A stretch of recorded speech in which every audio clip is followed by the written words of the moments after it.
Matthew chapter 10 verse 28. Mathayo 10:28. Do not be afraid of those who kill the body but cannot kill the soul. Rather be afraid of the one who can destroy both soul and body in hell. Msiogope wale wauao mwili lakini hawawezi kuua roho. Afadhali muogopeni yeye awezaye kuangamiza roho na mwili katika jehanamu. The whole world is living in fear now. So dunia nzima katika uoga because they fear death. Kwa sababu ya kuogopa kifo. Are you afraid too? Umeogopa?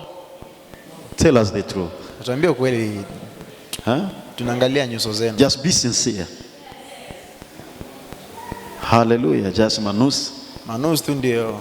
But the rest of all of us, kini sote wengine wetu wote, people are living in fear. Naishi katika uoga. Why we are living in fear? Mbona uoga? Because of what is going on in the whole world. Sababu ya kile ambacho kinaendelea katika dunia. This was the message of Jesus Christ was communicating to his disciples. Huu ni ujumbe wa Yesu Kristo akinenea wafuasi wake. Jesus Christ who own our life. Ambaye anamiliki maisha yetu.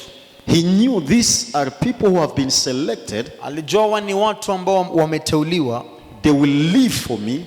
Wataishi kwa ajili yangu. They will represent me wherever they will be. Wataniwakilisha palipopote watakuwa. Despite they will represent me wherever they will be. So licha kuniwakilisha, they are in the mission. Haijaji kwamba katika kazi ya Mungu. But they can be terrified in the world. Lakini watatishwa katika dunia. Now Jesus was talking to them. So Yesu alikuwa akiwanenea. Do not be afraid. Usiogope of those who kill the body. Wanaoweza kuua mwili and cannot kill the soul. Na wawezi wakangamiza roho. We have to understand all of us. Lazima tufahamu sote. Who live in this body. Ambao tunaishi katika mwili huu. One day will depart from this body. Siku moja tu itafika tutaondokea dunia hii. One day you leave this body. Siku moja tutaondokea dunia hii. It's good because this sickness has come. It's good because of this sickness. Inaweza labda ikakuwa katika ugonjwa huu to remind us, kutukumbusha, there is a day will exceed the world. Kuna siku ambayo tutaondokea dunia. But the good news, you are not going to exceed the world. Lakini habari njema ni hautatoka kwenye dunia hii through this sickness, kupitia magonjwa haya. But Jesus was talking to his disciples. Yesu alikuwa akinenea wanafunzi wake.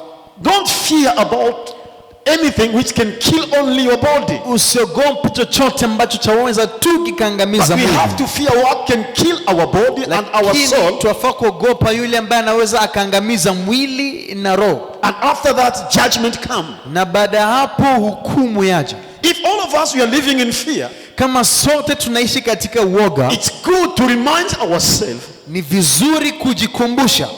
Death is part of our life. Kwamba kifo tu ni sehemu ya maisha. And we have to be ready. Lazima tuwe tayari. We have to fight sin. Na tupigane na dhambi. Because it's only what can kill us. Kile ambacho chaweza kikatuangamiza. Our body and our soul. Ni mwili na roho.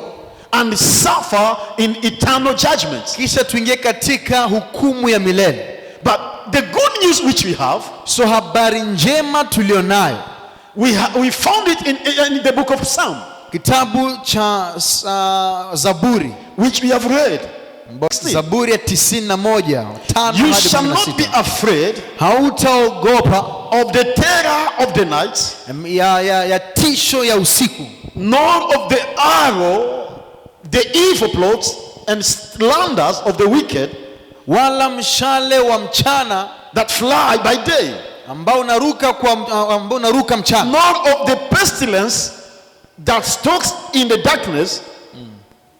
Nor of the destruction and sudden death that surprise and lay waste at noonday.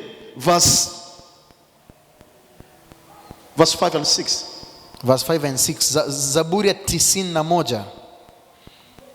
Psalms 91 verses 5 and 6. Biblia inasema hutaogopa vitisho vya usiku, wala mshale urukao mchana, wala maradhi ya kuambukiza yanayomnyemelea gizani, wala tauni iharibio udhahuri. Huyu ni Mungu ambaye anazungumzia watu wake. So this is God speaking to his people, which means God is aware. So Mungu inamaanisha kwamba anafahamu there are situations which will come, hali ambayo tunapambana nayo. there are situations which will experience, kuna hali ambazo tunakabiliana nazo, which will come in our way, ambazo zitakuja katika njia zetu. But we should not be in fear, lakini hatufai kuwa katika uoga, because is our God, kwa sababu yeye ni Mungu wetu. Anazungumzia kwamba magonjwa yatakuja tu. He says sickness will come. Wakati malaria ilijitokeza iliua watu wengi kabla tiba iwe. When malaria came, it killed a lot of people before cure. Bwana asifiwe. Lakini dunia nzima haikufa. The whole world did not die. Hello? Hello. Magonjwa ya kifua iliua watu wengi. TB killed a lot of people.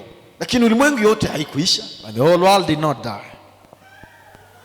Hello?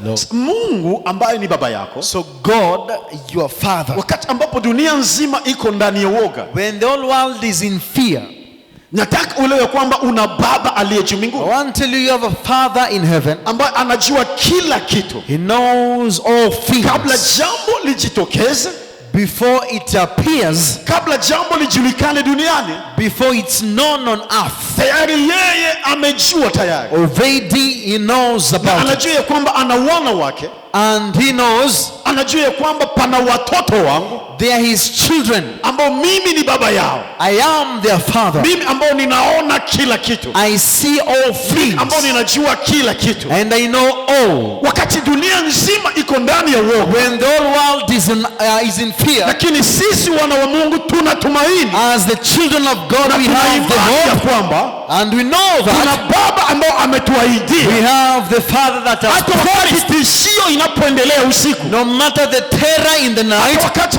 ulimwengu wa giza imeandaa vitu vibaya, the kingdom of darkness has prepared their own things, hata wakati vitu vinaendelea kufanyika mchana, all things are going on, tusiwe na woga yoyote, not to have the fear, kwa sababu yeye ni Mungu wetu, because he is our God. Yeye ni baba yetu, he is our father, yeye ni mchungaji wetu, he is our shepherd. We have to understand, lazima tufahamu, woga inatembea na kukosa imani, lack of faith. When you have faith, wakati una imani, woga haina nafasi katika maisha yako. Fear has no place in your life. Na kile ambacho kinafanya dunia nzima iwe ndani ya woga, what makes the earth to be in fear, kwa sababu hawana imani, is because of lack of faith. Lakini tuna imani ya kwamba tuna mchungaji mwema. Our faith we have is that we have a good shepherd, ambao anajua kwamba pana magonjwa yatakuwa, he knows sickness will come, pana mambo mengi ambao yatakuwa duniani, a lot of things will come. Na hata Yesu mwenyewe akaomba Mungu Baba, Jesus prayed to God, siombe ya kwamba uwaondoe ndani ya hii dunia, I'm not praying that you may take away from the world, uwalinde ndani ya hii dunia, I'm praying that you may protect them. Ndio maombi ya yule ambaye ulipea maisha yako. This is the prayer of he that you gave your life to, the prayer of your Savior, ambao alitest shida za dunia. He tested the sufferings of the world. Alielewa mateso iliyo ndani ya dunia. He covered the sufferings of the alielewa world. hali ambazo zinaendelea ndani ya dunia. He knew what was going on earth. Na kwa sababu ya hiyo hali, for that sake, akaelewa hawa ni watu ambao ni watu wangu. He knew these are my people. Hawa ni watu ambao wataniwakilisha ndani ya dunia. They are going to represent me. Hawa ni watu ambao wataleta utukufu juu ya jina langu. They are going to bring the glory of my name. Ingawa ya matatizo iliyo ndani ya dunia, though there are troubles, ingawa vita, mashaka iliyo ndani ya dunia, though there is doubt and war, Baba, sijaomba uwaondoe ndani ya dunia. I'm not praying that you may take them away, lakini uwalinde na yule muovu ndani ya dunia. Protect them from the enemy. Tayari hiyo ni maombi ambayo Yesu amekuombea tayari. This is a prayer that Jesus prayed for you. Hiyo ni maombi ambayo inafunika maisha yako. It covers your life. Maombi ya yule ambao alishinda uharibifu wote. Prayer of he that conquered every destruction. Maombi ya yule ambao kifo haikuwa na uwezo juu ya maisha yako. Death could not overtake him. Nazungumza kifo haikuwa na uwezo juu yake. Death could not have power over him. Sijizungumzie magonjwa. I'm not talking about sickness. Lakini nazungumzia kifo. Death. Kifo haikuwa na uwezo juu ya maisha yake. Death did not have power over him. Na yule ndio anazungumza, Baba sijaomba uwaondoe. He said, Father, I did not pray that you take them. Maneno mengine, they will face those tribulation. Watapambana na changamoto hizo. But uwalinde, uwakomboe na yule muovu. But deliver them from the evil. Uwakomboe na mpango ya huyo muovu. Deliver them from the plans of evil. Ni watu nimejitengea. These are people I have consecrated. Hawa ni watu watatuletea nafsi. These are people that are going to bring the souls. Hawa ni watu ndio nuru ya dunia. These are the light to the world. Mungu akamuita Joshua.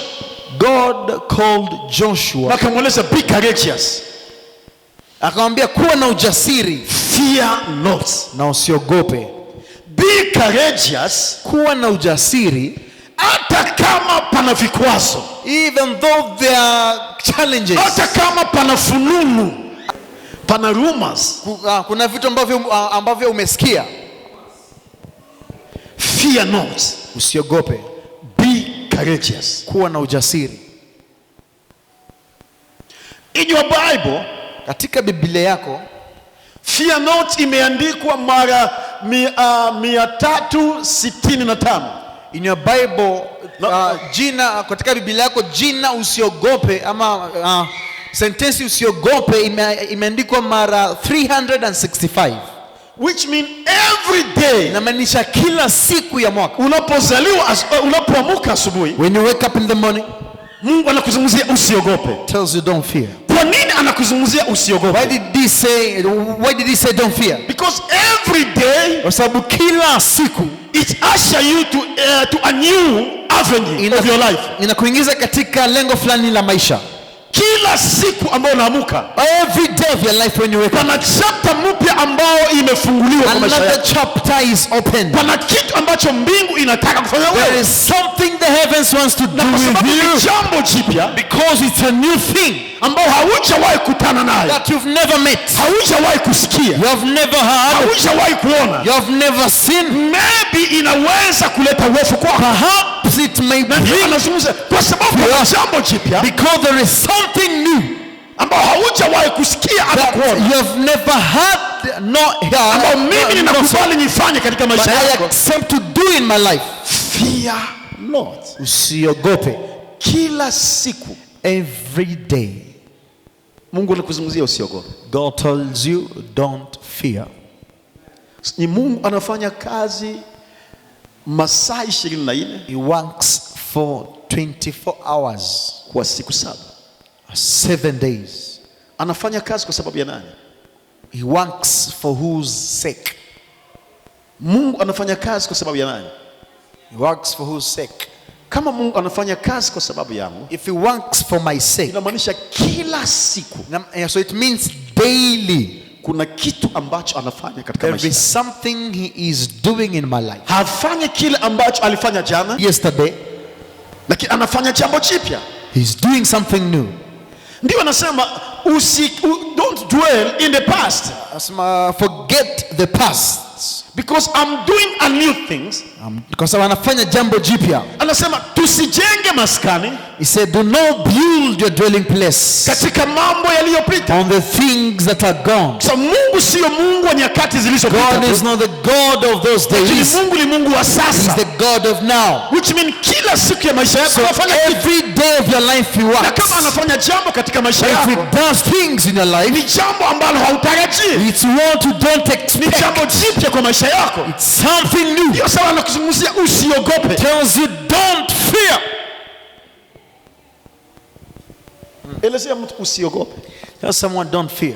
So pana kitu ambacho Mungu anafanya. Because there is something God is doing. Ya 6 inasema wala maradhi ya kuambukiza yanaonyemelea gizani, wala tauni iharibio, or the destruction and sudden death that surprise and lay waste at noonday. Situku tumesikia kila siku. Kweli ama hapana? Ya kwamba watu wa Chinese ngapi wamekufa? Anasema kitu gani? Usiogope. Say don't fear. Verse 7. 7. 1,000 may fall at your side, maelfu wataanguka kwenye mkono wako wa kushoto, and 10,000 at your right hand, na 10,000 mkono wako wa kuume, but it shall not come near you. lakini havitakusogelea. Faith come Imani huja by hearing, kwa kusikia, and hearing na kusikia the message of Jesus Christ. ujumbe wa Yesu Kristo. And my just Na watakatifu wangu shall live by faith. wataishi kwa imani. How many people want to live in this place? Wangapi wanataka kuishi mahali hapa? How many people want to die? Wangapi wanataka kufa? Hallelujah. How many people want to die? Wangapi wanataka kubebwa na korona? Oh, how many people want to live? Wangapi wanataka kuishi? The Bible says, my just Binasema watakatifu wangu shall live by faith. wataishi kwa imani.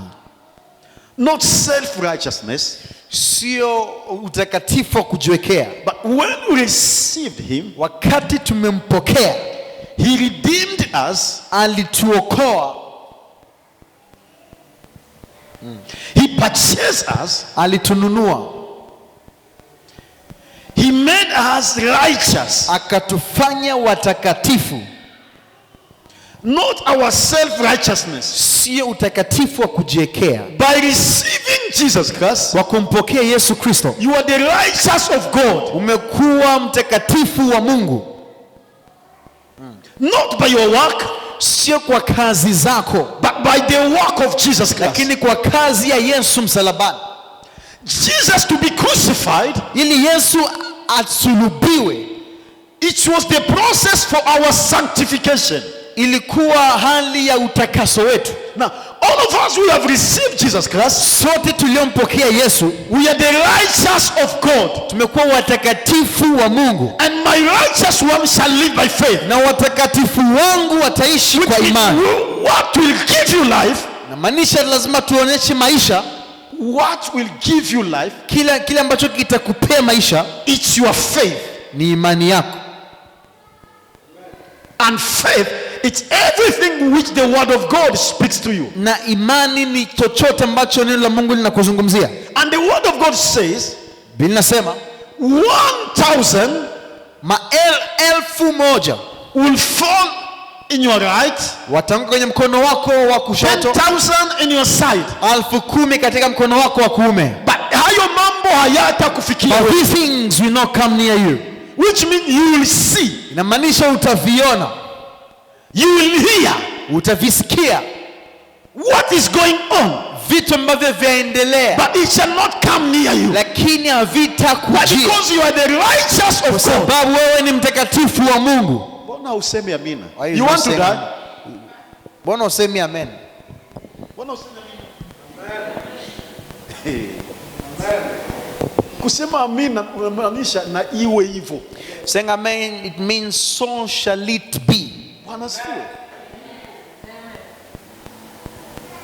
Ndio nakuzungumzia usiogope Don't fear mambo ambayo yanatendeka ndani ya giza, what is going on in darkness, uharibifu ambao unashuhudia, distractions that you're seeing, watu wakikufa, people dying, walio kando na wewe wanakufa, them that are beside you dying. lakini wewe It haitakufikia. cannot come near you. Wewe haitakufikia. It will not come near you. Kwa sababu gani? Why? Kwa sababu wewe ni seed yake, Because you are his seed. kwa sababu wewe ni mwana wake. You are his child. Anakujua vizuri He knows you well. na unaishi kwa sababu And yake, you live because of him. na ni lazima uamini hayo. And you are supposed to believe this. Kama hautaamini hayo, If you won't believe, utatembea ndani ya woga, you shall walk in fear. na woga na kukosa imani ni kitu kimoja. Fear and lack of faith, they Biblia are one in inasema, one. na yeyote asitarajie kupokea chochote Let no one expect anything asipokuwa na imani. without faith. Hello? Needs divine protection. Kama tunahitaji kulindwa, We have to believe we have our Father lazima tuamini tuko na Baba who have given us his words. ambaye ametupatia neno lake. Wait upon the Lord. Wait upon the Lord. Mngojee Mungu. It's waiting God Ni kumngojea Mungu through his promise which he has given us. kupitia ahadi ambazo ametupea. As we wait the protection of God in this season, tunapongojea ulinzi wa Mungu katika majira haya, you need a scripture unahitaji maandiko which assure you what God will do for you in this season, ambayo yanakuhakikishia kile ambacho Mungu atakufanyia nyakati kama hizi. That is waiting upon him. Hiyo ndio kumngojea Mungu. I know God will do it. Najua Mungu ataifanya. I know God will protect me. Mungu atanilinda. But what scripture assure you? Lakini ni andiko gani limekuhakikishia In case like this, kwa vitu kama na hivi, hata wakati maradhi yamekuja, when sickness come na inaua watu, and it taking lakini people, haitafika kwako wewe. it cannot knock on your door. Utashuhudia watu kando yako wakifa. People going, utashuhudia 10,000 kulia wanakufa, lakini hayatafika kwako. It cannot come near you. When I'm waiting the protection of God, nangojea ulinzi wa Mungu, I have to have the mind of God. Lazima niwe na mawazo ya Mungu. It must be my meditation. Lazima iwe ni kichangu cha kujitolea, meditation, cha kufikiria. Wakati ulimwengu mzima nasumuza ya kwamba tujue utaenda wapi, when the whole world is saying that wanaishi ndani ya woga, they live in fear. Nakwambia dunia nzima. I have a sister in Canada. There is a sister in Canada. Akanitumia picha usiku. Sent me a photo. Supermarket vitu yote imeisha, ni maboksi ziko. In the supermarket everything has been emptied. Vitu yote watu wamepeleka. Everything has been bought.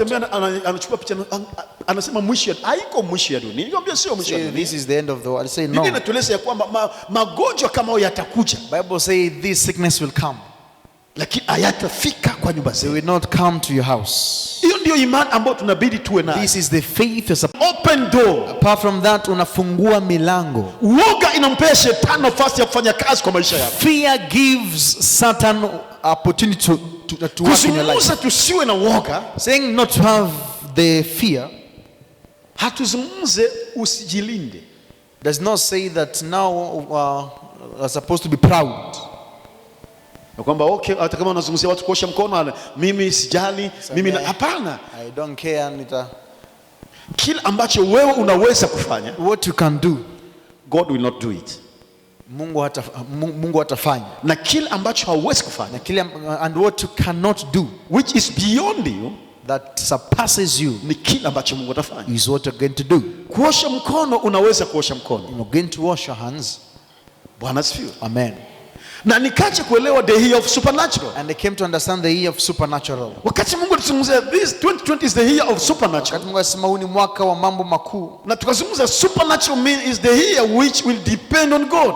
Tutamtegemea Mungu. Supernatural mean ni Mungu peke yake anajihusisha hapa. It's only God that can intervene. Hello? Unafikiri corona nani ata intervene? What do you think is going to intervene? Imefagia wazungu wenyewe. It has taken the Italy imemaliza watu. Italy, it has taken people. Kienda China imemaliza watu. China, it has taken. Imefunga business zote. It has closed the businesses. Ndege hazisafiri tena. No planes are traveling. Michezo imefungwa mahali pote. No games are going. Unafikiri nani atasimama hapa pastor? Who is going to intervene? Mungu peke yake. It's God himself. Na wakati Mungu atazungumzia 2020 is the year of supernatural. We say that this is the year of supernatural. Na wakati haya mambo yote yanaanza kujitokeza. And when all these things are up, we have to understand Mungu alikuwa ametuandaa. God had prepared us so that nothing will surprise us. Ndiposa kuna chochote ambacho kitatuogopesha. Or nothing will come that is the year of supernatural. Kama ni mwaka wa supernatural. Let me ask you. Acha nikuulize. How the Israelites wana wa Israeli, they crossed the Red Sea. Walivuka bahari ya Sham. Walivuka bahari ya Sham namna gani? How did they cross? Who was the initiator of that channel? Nani chochea ama nani alikuwa mwanzilishi wa hiyo safari? who began that journey? It was God. It was God. Na wakati walianza hiyo safari wanakuta Red Sea. Then they came and they found Red Sea. Walikuwa na chochote cha kufanya? Did they have anything to do? It was God intervention. Mungu aliingilia kati. Wherever you will be in 2020, popote ambapo utakuwa mwaka huu, whatever you will achieve in 2020, chochote ambacho utatimiza, it's not about you, sio kwa sababu yako, it's about God. na mhusu Mungu. That's why we have said, kwa tumesema 2020 is the year which we have to depend on Him. Lazima tudepend kwake. We have to wait upon Him. Lazima tumngojee. We have to rely on Him. Lazima tumtegemee. Because it's the year which we experience. Ni mwaka ambao tunashuhudia mambo mazito. Great things. Nilikuwa nasema tutakutana na mkuta. That are going to face the wall. Lakini ni Mungu atapasua njia. God is going to make a way. Bwana asifiwe. Hello. Ndipo nikaanza kuelewa, Mungu kweli ni Alpha na Omega. Nikajua God is the Alpha and the Omega. Wakati haya mambo ambayo tunasikia ulimwengu mzima inalia. When these things that we're hearing, the whole world is crying. Na kama Mungu hakutupea neno, if God did not give us the word, ya kwamba hii ni mwaka yangu mimi, this is the year. Anguka hapa, mwingine anaanguka hapa. How come someone is going to fall here and another one here? Lakini usianguke kama haiko Mungu. You won't fall. Which that is ni not Mungu God. ambao atakulinda. It's God that protects you. Acha kuogopa corona. Don't fear. Hata malaria inaua. Malaria also kills. Hata watu ugongwa na gari na wanaenda. Some you can be hit by a car. Watu wanaangukiwa na nyumba wanakufa. Building comes down and they die. Mvua inanyesha inasomba watu. The rain comes and takes people. Lakini ogopa yule ambao ana control hizo vitu vyote. Fear he that controls all these things. Anakuzungumzia usiogope. And then it tells you don't fear. Imeanguka kulia usiogope. When a thousand falls on your left, I am the God who controls systems. I am the one that operates all the systems. Mungu na control majira yote. I control all the systems. I am your God. Mimi ni Mungu wako. I am your defender. Mimi nakulinda. I am your shield. Mimi ninakulinda. Usiogope haya mambo yote. Don't fear all these things. I am your God. Mimi ni Mungu wako. Fear me. Niogopeni mimi. Because when we fear him, wakati tunamwogopa, we are under his protection. Tuko kwa protection yake. Tuko ndani ya ulinzi. We are in protection. Tuko ndani ya usalama. We are under protection. Now, verse 7, verse 8. 8. Utatazama tu kwa macho yako na kuona adhabu ya waovu. Now, only a spectator shall you be, yourself inaccessible in the secret place of the Most High, as witness the reward of the wicked. The wicked are people who don't fear God. Waovu ni watu ambao hawamheshimu Mungu. Those who don't fear God, ambao hawaogopi Mungu, they will be destroyed. Watangamizwa. But you will be just a spectator. Lakini wewe utakuwa mtu wa kutazama tu. Hello? Utakuwa tunanga like watoto wa Noah. Like familia ya Noah. Like Noah's family. Those people, those wicked people, hawa watu wicked, who rebelled against the word of God, ambao waliasi neno, who could not believe what God has spoken to Noah, hawangeamini kile ambacho Mungu amenenea Noah, who could not associate themselves to Noah, hawangejihusisha na Noah, to do what God has commanded Noah to build, kufanya kile ambacho Mungu ameamuru Noah. The family of Noah, familia ya Noah, was just the spectators. Wao walikuwa tu wakitazama how these people walikuwa wakiangamia, the way people used to be destroyed. Elezea mtu karibia, usiogope corona. Don't fear corona. You know, it's a virus ambao wanasema haina uwezo ya kukaa ndani ya heat kubwa, joto kubwa. It cannot survive in a high temperature place. Bwana asifiwe. But you have Jesus. Lakini uko na Yesu.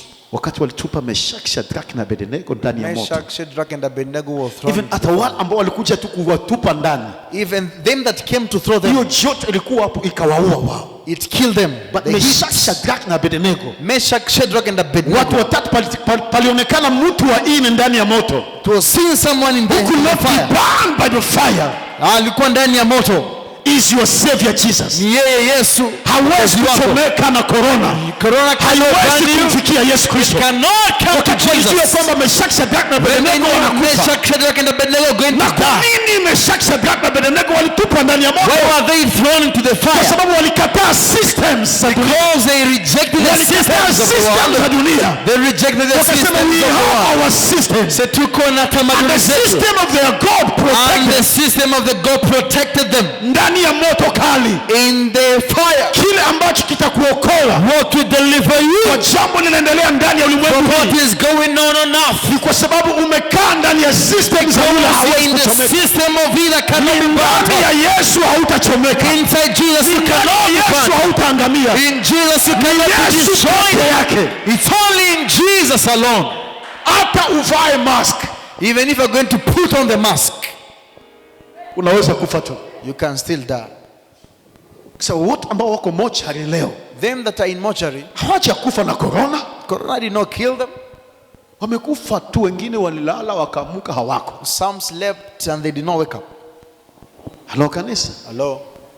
You need Jesus. Unamhitaji Yesu. You need to stay in the system of Jesus. Unafaa kubaki katika tamaduni You za have to Yesu. obey the word of Jesus. Utii neno la Yeye tu Mungu. ndiyo suluhisho juu ya maisha He is yako. the solution to your life. Hata ukatae kwenda kwa supermarket, They are going to refuse to go to the hata supermarket, ukatae kwenda mahali pote, or you don't even want to go anywhere. haijamaanisha ya kwamba uko safe. That does not mean you are still safe. Your safety is the hand of The Jesus. safety you have is in the You hand of need Jesus. Jesus more than before. Unamhitaji Yesu. You need Jesus more than before. Unamhitaji Yesu. You need to be serious now. Supposed to be serious. Because it's only Jesus Ni Yesu tu ambao atakusaidia. that will help you. Acha kuogopa vitu vingine vyote. Don't fear any other thing. Ogopa tu Yesu. Fear Jesus. Furahisha Yesu. Please him. Familia ya Lazaro ilijifunza kufurahisha Yesu. The family of Lazarus, Hata wakati alikuwa amekufa. even when Lazarus died, Hata kama ni corona ilimuua. or corona killed him, Yesu akamwambia wewe kijana, amuka kule bwana. so you come. Na Lazaro akaonekana akitembea tena. Lazaro akatembea na miguu yake. Lazarus came with his own feet.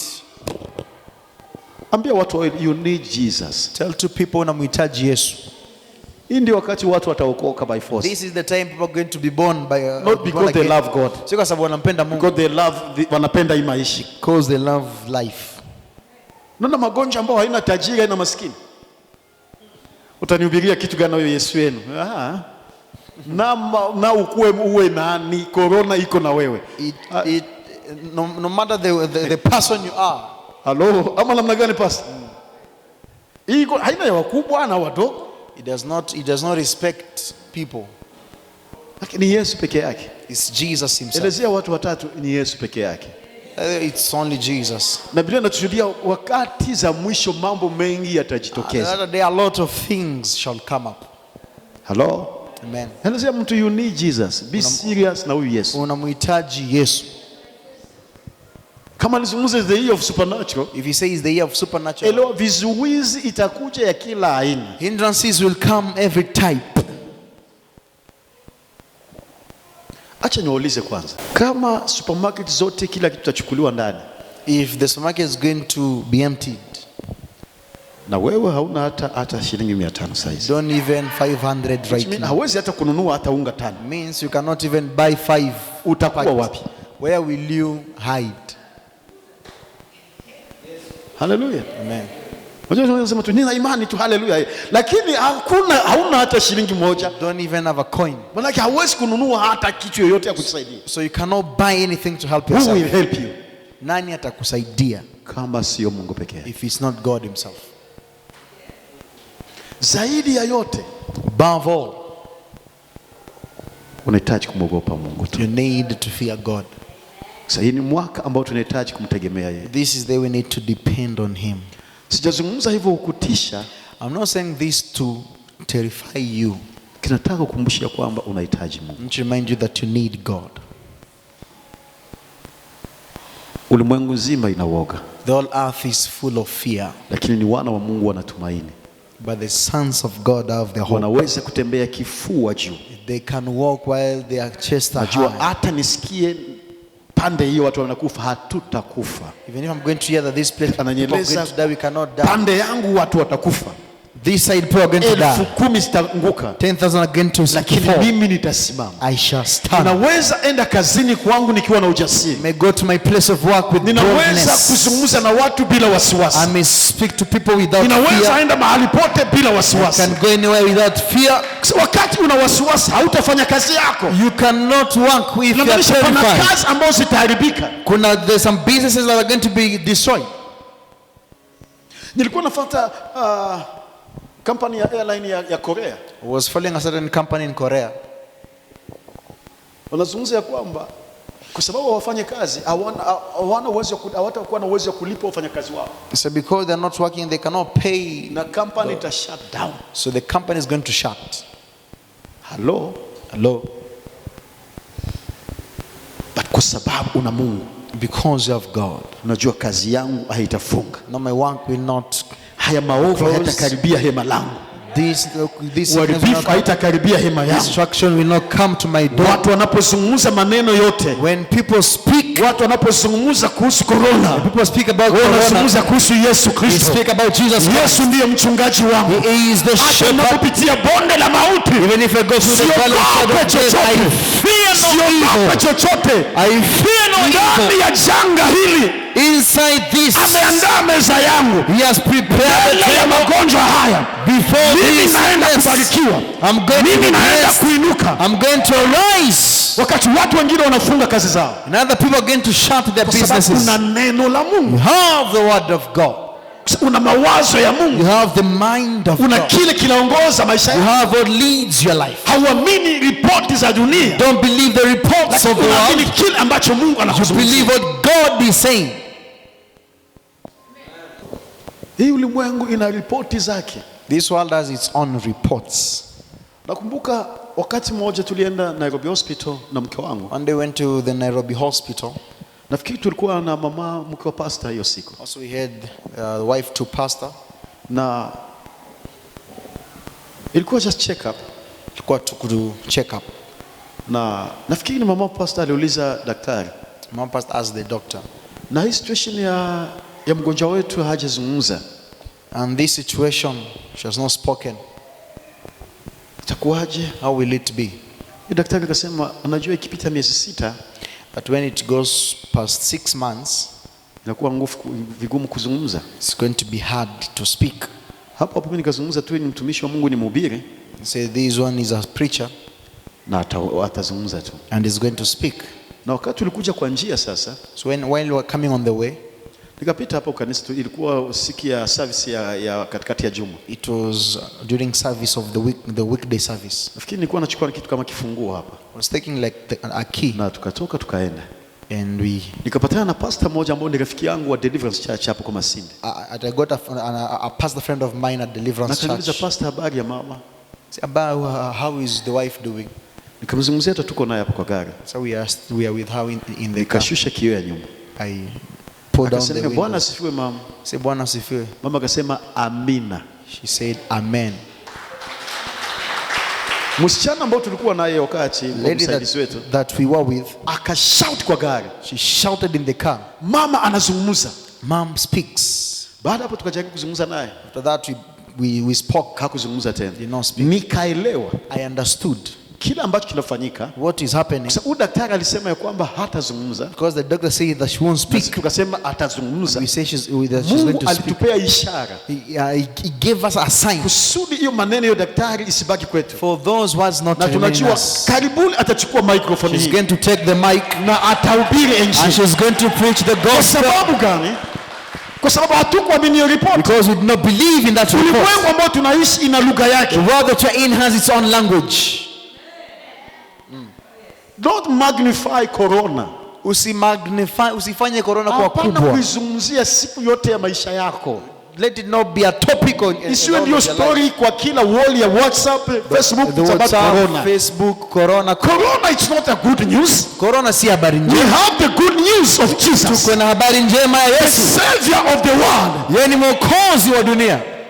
Shall stand. I'm not among the victim of those sickness. I'm going not to be I will not be a victim of these Mimi sicknesses. nitashuhudia tu. I'm going to hear about it. Tuliona China watu wamefunga kampuni zao. People have closed their companies. Tuliona wafanyabiashara business yao inaenda People chini. have shut their Lakini businesses. sisi tulikuwa tukitazama tu. But we have been Tuna watching. Mungu aliye mkombozi We have wetu. a God who is Maisha our yetu healer. imefichwa ndani mwake. Our lives are hidden in Him. Maisha yetu imefichwa na damu ya Yesu Kristo. The blood of Jesus has hidden our lives. Kama damu ya kondoo If the blood of a lamb ilipakwa kwa paa za nyumba in Egypt, applied on the doorposts, na wakati malaika wa uharibifu alikuwa when akitembea, the angel of destruction came, hakuingia kwa nyumba zao watu. it did not come to their Nyumba ya houses. damu ya kondoo The blood of a lamb, kama iliokoa watu. if it saved people, How about the blood of Jesus? je, itakuwaje kwa damu ya How Yesu? about the blood of Jesus? Itakuwaje na damu ya Yesu? Kama damu ya Yesu ilipagwa kwa nyumba If the blood of Jesus was applied on the doorposts, na malaika wa uharibifu alipotembea in and Egypt, the angel of death came to Egypt, nyumba yote ambayo haikukuwa na saini ya damu, every house that did not have a sign of kila blood, uzao ya kwanza iliangamizwa. the firstborns were taken out. Lakini kwa nyumba ambapo palikuwa na saini ya damu, But to the house that had that blood, uharibifu haikuingia hapo. destruction did not come in Wakati there. wao uliokoka, When you got saved, Mungu aliachilia ishara ya Roho He Mtakatifu. released the sign of the Holy Spirit. Kila mmoja ambao amezaliwa mara ya pili, He that is born pana again, Roho Mtakatifu juu ya maisha yako. Holy Spirit Roho for you Mtakatifu ni Mungu mzima. is God Himself. Kama damu ya kondoo If the blood of a lamb ilikomboa watu, delivered people, how about the Roho Mtakatifu ambayo iko juu yako? itakuwaje kwa Roho Mtakatifu? Mulipopokea Yesu Kristo, When you receive Jesus, mulipewa Roho Mtakatifu you are given the Holy Ghost as the sign kama ishara of ownership. ya umiliki. We belong to God. Sisi ni wa We Mungu, belong to Him. sisi ni wake. If the blood of the lamb Kama damu ya kondoo could protect the Israelite in Egypt, inaweza ikalinda wana wa how Israeli, about the Holy Spirit je, itakuwaje kwa Roho which is Mtakatifu upon your life? ambaye ako juu ya maisha You are not yako? going to die. You Hautakufa, shall live utaishi in the land of the living. katika mji You wa shall wanaoishi. not die. Hautakufa. Nobody in your family Hakuna karibu yote katika familia yako will be a victim of this sickness atafurika na because you janga are hili, under the protection. kwa sababu kuna The ulinzi. seal of the Holy Spirit Uwe ni mbegu ya Roho is upon Mtakatifu. your life.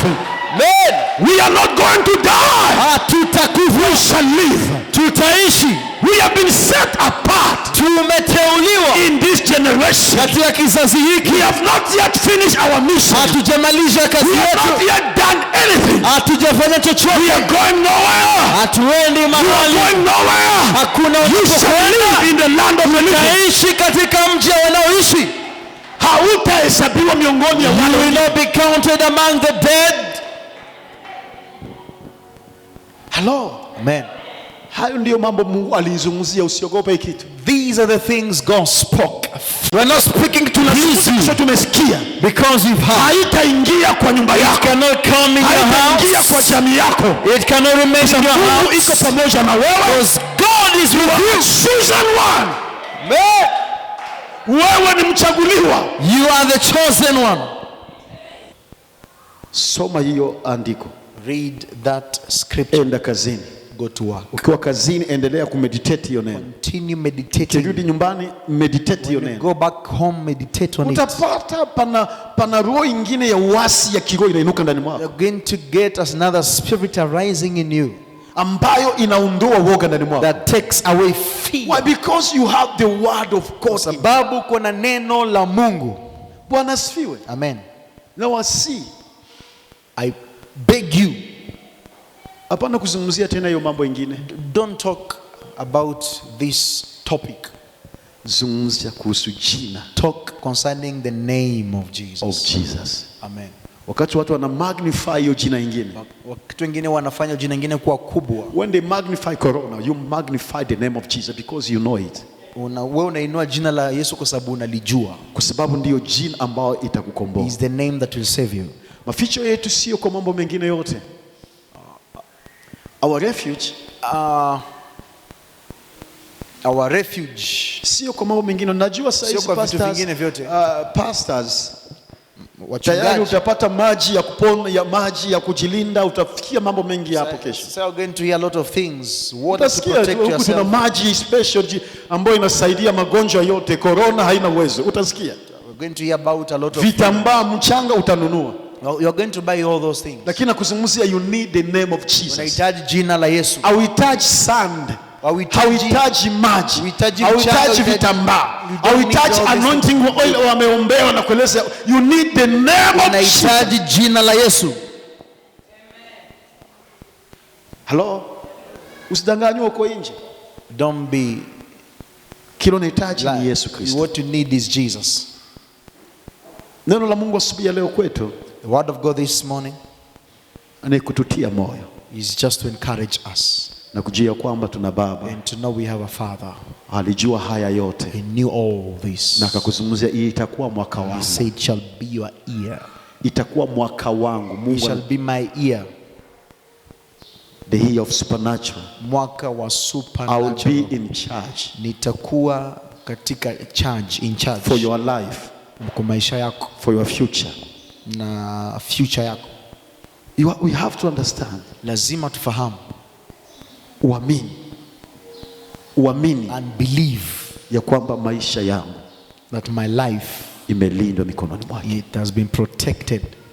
Hakuna chochote kitazuru maisha yangu. There is nothing that will affect my life. Andika hii Zaburi. Write down this psalm. Nataka ikwe ombi yako ya kila siku. To be your daily prayer. Zaburi ya 91 kuanzia 5 hadi 16. Andika hiyo, uisome wakati wote, ikue kwa kichwa yako. Read it always, let it be in your mind. Psalms 91. How do we wait upon the Lord? Tunamngojea Mungu vipi? What do you need in time like this? Mbona unahitaji wakati kama huu? Unahitaji kitu gani kwa hii wakati? What do you need in such a time? You need the protection of God. Unahitaji ulinzi. And this is the place, the promise given to you. Na hii ni ahadi ambayo umepewa. In time like this. Wakati kama huu. Na unamngojea kupitia andiko hii. And you wait according to the scripture. Unamkumbusha neno lake. You remind him. Bwana asifiwe. Amen. Simama kwa miguu yako. Be on your feet.